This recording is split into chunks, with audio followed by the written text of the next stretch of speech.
Vážené predsedníctvo, kolegyne, kolegovia, dovolte aj mne podeliť sa s vami o našu úvahu a kazuistiku, ktorú sme pomenovali Čo máme robiť, poraďte. A to pre komplikácie, ktoré sme mali počas hospitalizácie našej pacientky.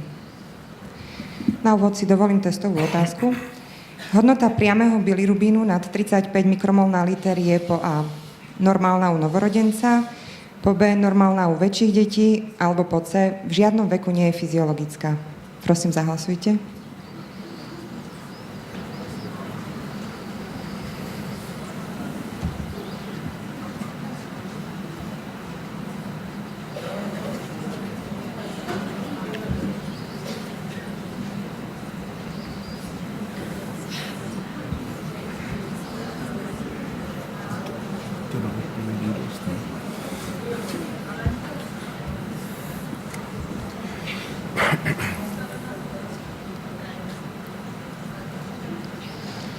Takže správna odpoveď je C. Takáto hodnota je vždy patologická a vždy si vyžaduje diagnosticko-terapeutickú intervenciu.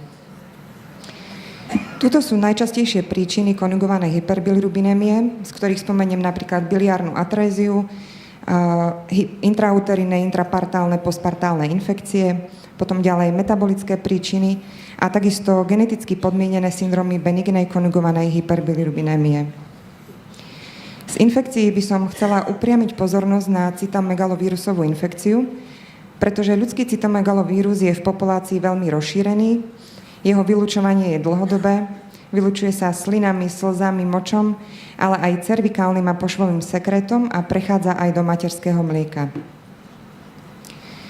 Zlatým štandardom v diagnostike cytomegalovírusu je kultivácia, a to zo vzorky slín alebo moču. A keď hovoríme o diagnostike v novorodeneckom veku, tak najideálnejšie je to v prvých 2 týždňoch života. Rovnako senzitívne je vyšetrenie PCR, kde stanovujeme DNA z krvi a trošku nižšou senzitivitou je serologické vyšetrenie. Liekom voľby infekcie cytomegalovírusom je ganciklovír, ktorý by sa mal liečiť po dobu 6 týždňov a súčasne musí byť táto liečba monitorovaná. Musí sa monitorovať množstvo vírusovej nálože, koncentrácia antivirotika a takisto aj nežiaduce účinky.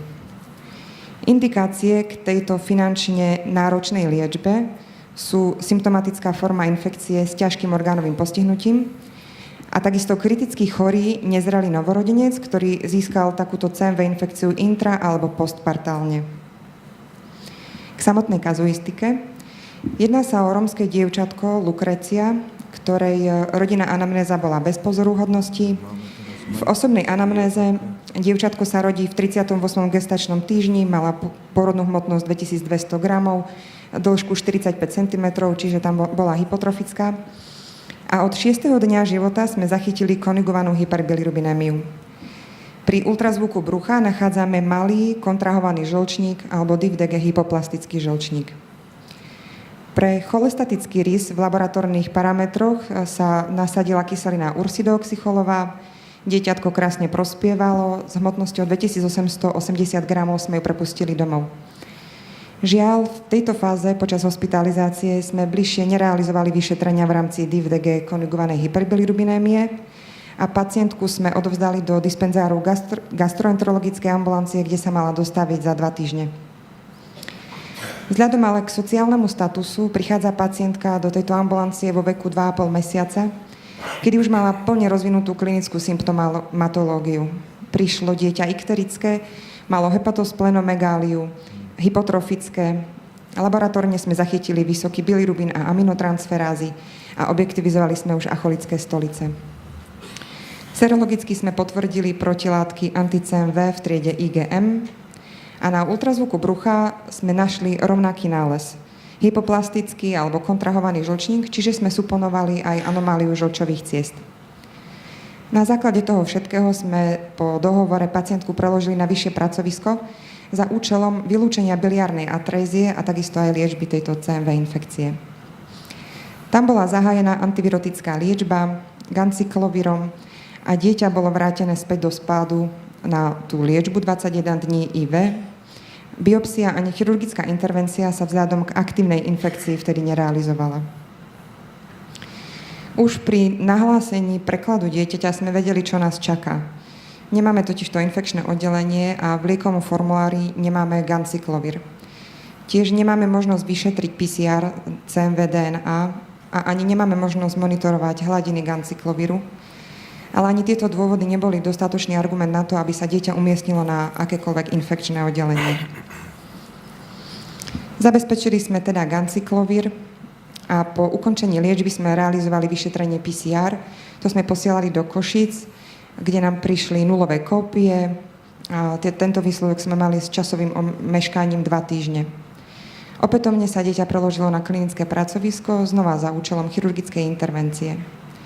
Tam bohužiaľ ale bola zaznamenaná reaktivácia CMV infekcie, čiže znova započatá antivirotická liečba a výkon nebol realizovaný. Odporúčanie infektologa na klinickom pracovisku bolo, aby sme potom pokračovali v perorálnej liečbe.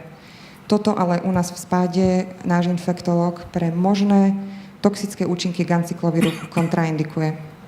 V liečbe sme teda ďalej nepokračovali.